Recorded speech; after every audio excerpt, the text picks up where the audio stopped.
마음을 치유하는 매일 성경. 민수기 30장 서약에 관한 규정. 모세는 이스라엘 각 지파의 지도자들을 모아놓고 이렇게 말하였다.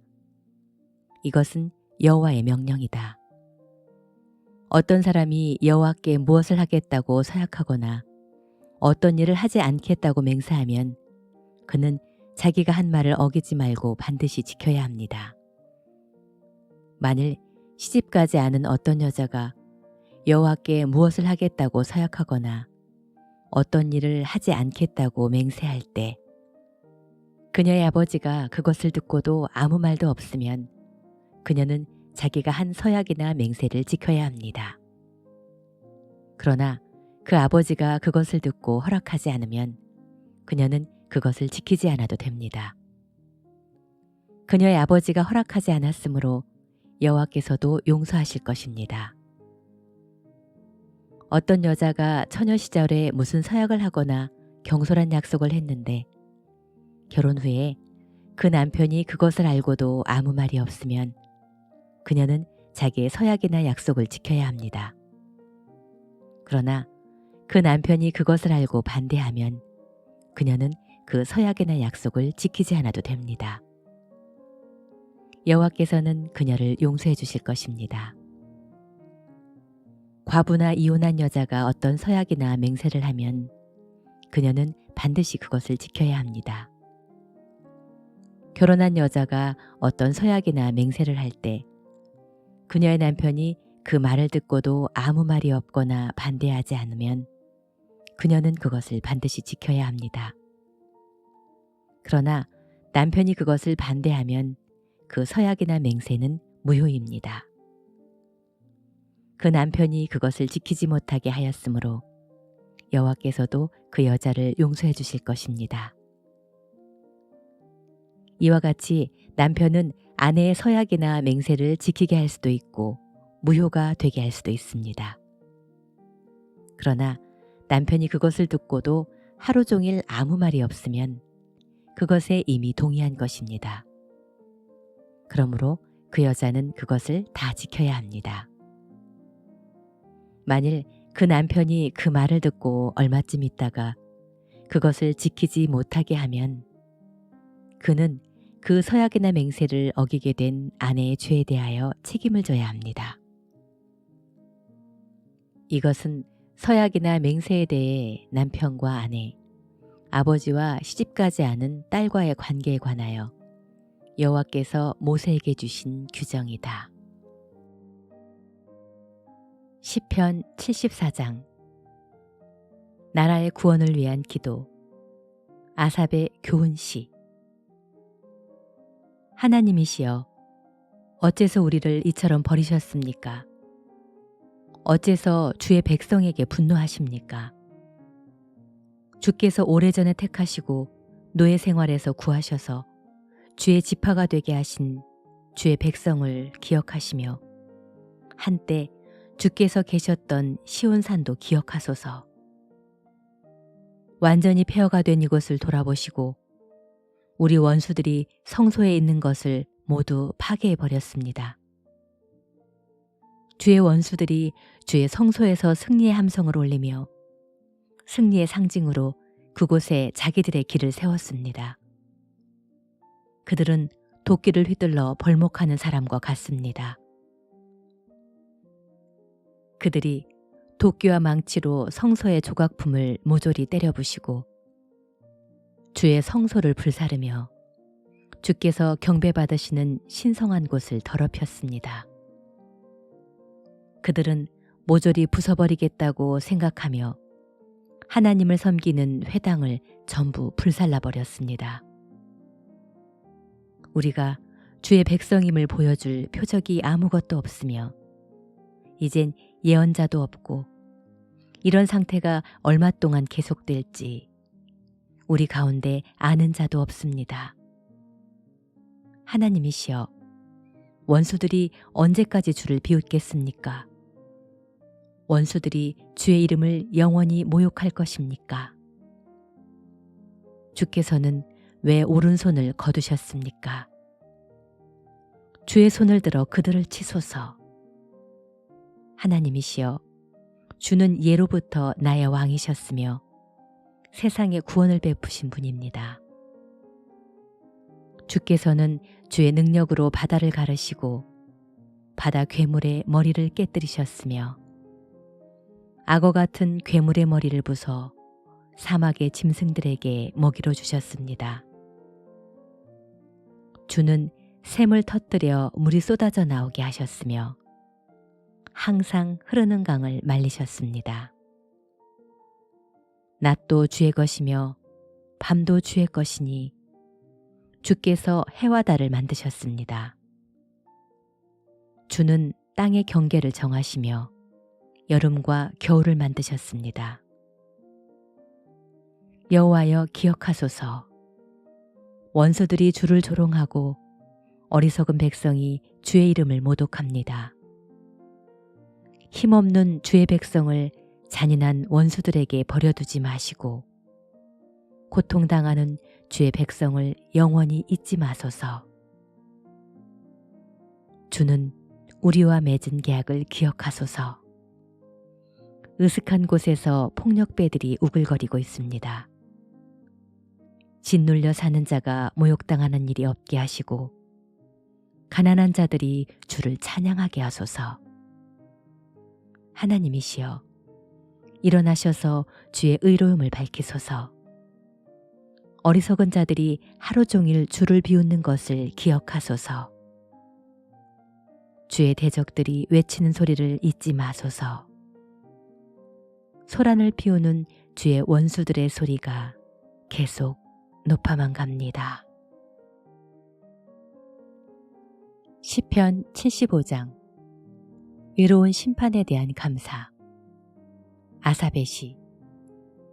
멸하지 말라는 곡조에 맞춰 성가대 지휘자를 따라 부른 노래. 하나님이시여, 우리가 주께 감사하고 감사하는 것은 주께서 행하신 놀라운 일이 주가 우리와 가까이 계심을 선포하기 때문입니다. 주께서 말씀하셨습니다. 정한 때가 되면 내가 공정하게 재판하리라. 땅과 세상 모든 민족이 흔들릴지라도 땅의 기둥은 확고할 것이니 내가 그 기둥을 세웠습니다. 나는 교만한 자들에게 거만을 부리지 말라고 경고했으며 악인들에게 거대한 콧대를 낮추라고 하였다. 너희는 허세를 부리며 교만하게 말하지 말아라. 사람을 높이는 일은 세상에 그 누구도 할 수 없으며 오직 재판장 되시는 하나님만이 사람을 높이기도 하시고 낮추기도 하신다. 여호와의 손에 분노의 포도주가 담긴 잔이 있어 거품이 있는구나. 그가 그것을 쏟으시면 세상의 모든 악인들이 그 분노의 포도주 찌꺼기까지 다 마셔야 할 것이다. 그러나 나는 항상 야곱의 하나님을 선포하고 그를 찬양하리라. 그가 악인들의 힘을 꺾어버리실 것이나 의로운 자들은 힘을 얻게 하실 것이다. 이사야 22장. 예루살렘에 대한 예언. 이것은 예루살렘에 대한 말씀이다. 무슨 일인가? 어째서 모든 사람들이 옥상으로 올라가고 있는가? 흥청망청 떠들어대며 즐거워하던 성이여, 칼날에 죽음을 당한 것도 아닌데 내 백성이 죽어 쓰러졌구나. 너희 지도자들은 다 도망하여 화살 하나 쏘아보지 못하고 생포되었으며 멀리 도망한 자들도 붙잡혀 포로가 되고 말았다. 그러므로 나를 혼자 내버려 두어 내 백성의 죽음을 슬퍼하며 통곡하게 하고 나를 위로하려 들지 말아라. 환상의 골짜기에 전능하신 여호와께서 작성하신 공포와 짓밟힘과 혼란의 날이 왔구나. 예루살렘 성벽이 무너지고 죽음의 소리가 산골짜기에 메아리치고 있다. 엘람 사람들은 활과 화살을 가지고 전차와 말을 타고 왔으며 기르 사람들은 방패를 들고 나왔다. 그러므로 유다의 아름다운 골짜기에 전차가 가득하고 마병은 예루살렘 성문 앞까지 늘어섰으니 이제는 유다의 모든 방어진이 무너지고 말았구나. 그러자 너희가 병기고에서 무기를 끄집어내고 무너진 예루살렘 성벽에 수리할 곳을 찾으며 예루살렘의 모든 가옥을 조사하여 그 일부는 헐어서 그 돌을 성벽 수리하는 데 사용하고 또 충분한 물을 확보하기 위해 옛 연못에서 흘러내리는 물을 가둘 저수지를 성 안에 만들었다. 그러나 너희는 오래전에 이 모든 일을 계획하시고 이런 일이 일어나게 하신 하나님에게는 아무 관심도 쏟지 않았다.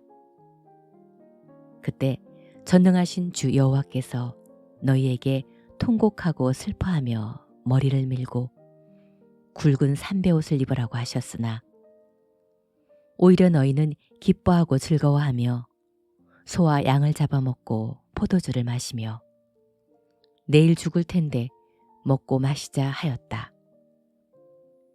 전능하신 여호와께서 나에게 직접 말씀하셨다.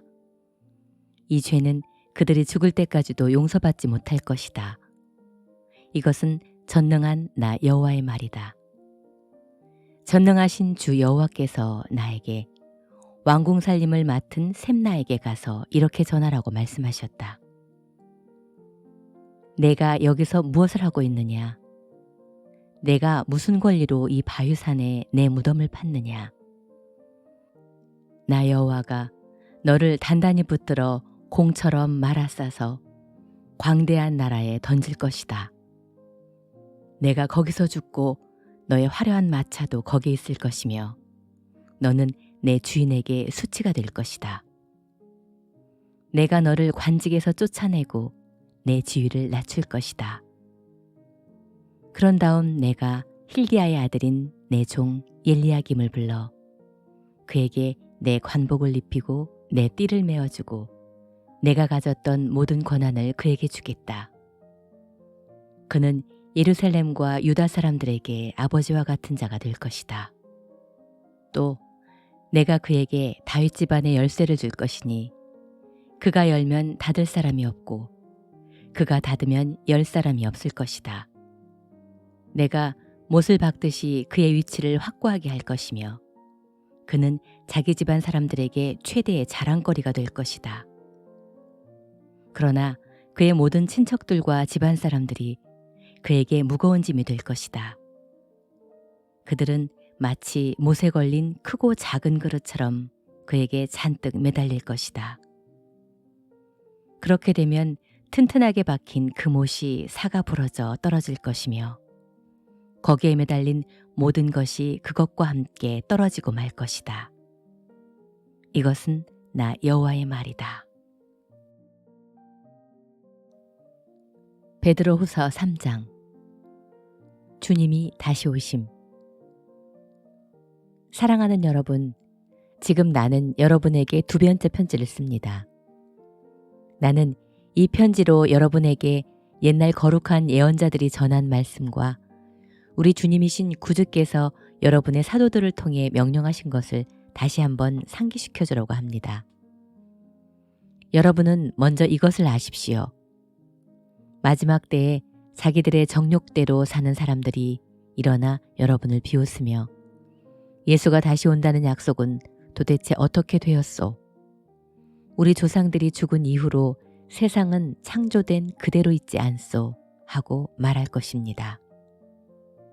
그들은 하나님의 말씀대로 하늘이 창조되었고 땅은 물에서 나와 물로 이루어졌으며 옛 세상이 홍수로 멸망되었다는 사실을 일부러 잊으려고 합니다. 그러나 현재의 하늘과 땅은 심판날에 모든 경건치 않은 사람들을 불로 멸망시키기 위해 동일한 하나님의 말씀으로 보존되고 있습니다. 사랑하는 여러분, 주님에게는 하루가 천년 같고 천년이 하루 같다는 사실을 잊지 마십시오. 주님은 어떤 사람들이 생각하듯이 약속을 지키는데 더디신 분이 아니라 여러분에게 오래 참으셔서 아무도 멸망하지 않고 모두 회개하게 되기를 바라십니다. 그러나 주님의 날은 도둑같이 갑자기 올 것입니다. 그 날에는 하늘이 큰 소리를 내며 사라지고 천체는 불에 타서 녹아버릴 것이며 땅과 거기 있는 모든 것이 타서 없어질 것입니다. 모든 것이 이렇게 녹아버릴 텐데 여러분은 어떤 사람이 되어야 하겠습니까? 경건하고 거룩한 생활을 하면서 하나님의 날이 속히 오기를 간절히 기다려야 합니다. 그날에는 하늘이 불에 타서 없어지고 천체도 그 열로 녹아버릴 것입니다. 그러나 우리는 하나님의 약속대로 정의만이 있는 새 하늘과 새 땅을 기다리고 있습니다. 그러므로 사랑하는 여러분, 여러분은 그날을 기다리며 하나님 앞에서 흠없는 깨끗한 생활을 하여 평안한 마음으로 그분을 뵙도록 노력하십시오. 우리 주님이 오래 참으시는 것은 여러분을 구원하기 위한 것임을 아십시오. 우리의 사랑하는 형제 바울도 하나님께 받은 지혜로 이와 같은 편지를 여러분에게 써보냈습니다. 그의 모든 편지에서도 그는 이와 같은 말을 했는데 그 가운데는 알기 어려운 말이 덜어 있습니다. 무식하고 믿음이 약한 사람들이 다른 성경처럼 그것도 억지로 해석하여 스스로 멸망을 불러들이고 있습니다. 사랑하는 여러분, 그러므로 여러분은 이것을 알고 늘 조심하여 악한 사람들의 꼬임에 빠지지 않도록 믿음을 굳게 하십시오. 여러분은 우리 주님이신 구주 예수 그리스도의 은혜와 그분을 아는 지식에서 점점 자라가십시오. 주님께 이제와 영원히 영광이 있기를 바랍니다. 아멘.